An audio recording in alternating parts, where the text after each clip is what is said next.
Radio Raheem here with Robert Garcia. You know, you're a busy man, Robert, and the next fight, at least the fight that we're here for today, is Brandon Rios versus Timothy Bradley. Everybody knows Brandon's a banger. Timothy likes to bang too, but Timothy also likes to box. Brandon isn't into that so much. So what is your strategy going in if Timothy tries to outbox him instead of just being willing to slug? You know what, that's my next big fight, but I have fights Friday, Hector Tanajara, and I have fight Saturday, Alex Volstick. So, you know, we're busy. Yes, we are busy. You know, Timothy Bradley is always going to be in great shape. He's always going to give the fans a great fight. He's done it before, and he'll do it again. You know, we're just happy to get this opportunity. We're happy that finally got a date. You know, after 10 months, Brandon's gonna be back. You know, after such a great performance. I think this should have been Brandon's third fight this year, but for whatever reason, it's not.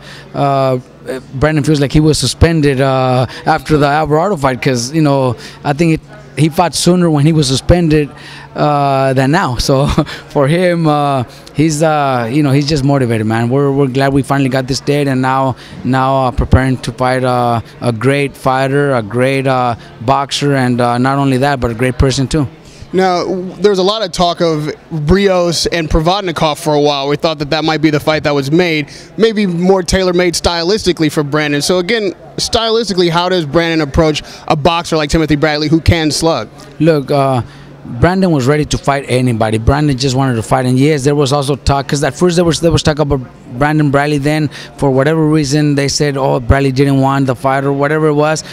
Now what we know, because he was having trouble with Joel, you know, so the fight didn't happen. So there was talk about him fighting Provodnikov. We were ready for it. Brandon's ready for it, but you know, we get the title opportunity against Bradley. Provodnikov is always going to be there. Provodnikov could be our next fight. Brandon's going to be ready for Bradley this time. You know, he's not focused on nobody else. He's focused on Bradley, and he's going to go out and give a good performance. You think there's any opportunity there with the trainer change?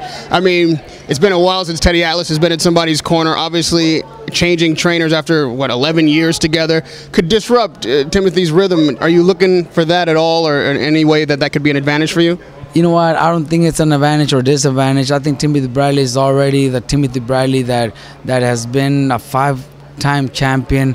Bradley could have trained with his wife and still be the same Timothy Bradley. You know, Teddy Atlas is not going to change anything. Teddy Atlas is not going to be anything good or wrong for Timothy Bradley. Timothy Bradley is going to be Timothy Bradley with or without Alice or Joel Diaz. He's going to be the best out there. He's in great shape all the time, and that's how he needs to be.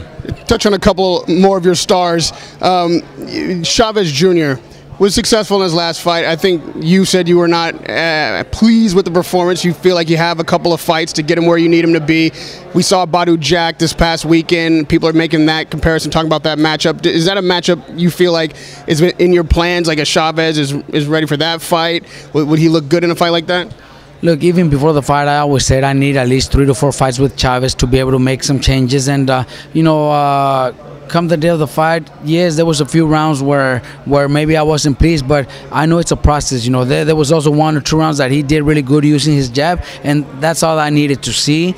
I needed to see him at least give me 1 or 2 rounds, and to see that that he at least tried. You know, there was some changes there, so I was pleased. I was happy that we came out with the win. Now there's talk about Badu Jack. You know, I'm ready for it. You know, if that's what his team does, you know, I'm sure Badu Jack wants the fight. Chavez, if his team decides they want to do the fight, I'm up for it. I'm ready for it.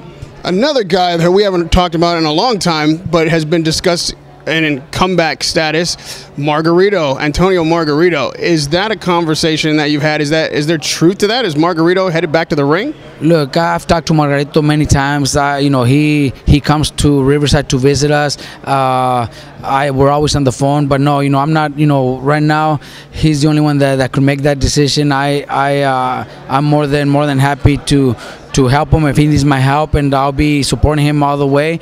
But it's his decision. He hasn't really told me anything until I hear it from him. Then I could answer those questions. Have you seen in the interim him at all? Is he in shape? Obviously, boxing is not the kind of sport you can just take a huge amount of time off and come back and start where you were. Have you seen anything in the interim that make you feel like he could return and be who he was before? He's in better shape than he was before right now. We've seen him, and he's on weight. If he wants to fight at 154, I think he's already on weight. This guy is always in shape, but it's not because he's getting ready to fight. It's because Margarito has always, even after his fights, he's always kept continuing running and eating healthy. He's in tremendous shape. And lastly, Nonito Donaire, there's been just he's coming back, he's ready to fight again. Where do you feel like he is in his career, and where can you take Nonito Donaire from this point? Can he make it back to the elite status? What is it going to take? Look, Nonito was pound for pound one of the best. Then there was a few fights where he was off focus also. People think that he's done, just like Brandon, the Alvarado 2 fight. Then Brandon doesn't look good against Pacquiao. Those fights happen in their career. That happened to Nonito too, but Nonito has looked sensational in his last couple of fights, and if I'm not mistaken, they're pushing for him to fight for a world title soon. So I know Nonito, his dad is doing a great job with him lately, and I know he's got all the potential of becoming one of the best pound for pound fighters out there again.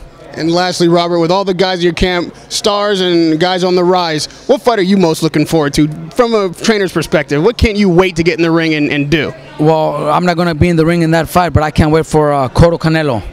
Who you got? It's a really good fight. Cotto has looked very good in his last 3 fights. I think for him, getting with Roach was probably the best thing that could have happened to him. He's looked sensational. I think he's it's gonna be hard for Canelo, but I still think Canelo's gonna Canelo's young, strong, fast. So I pick Canelo, but it won't be easy. And that's the fight I'm really excited for. Robert Garcia, it's always a pleasure to talk to you, man. Radio Raheem with Robert Garcia.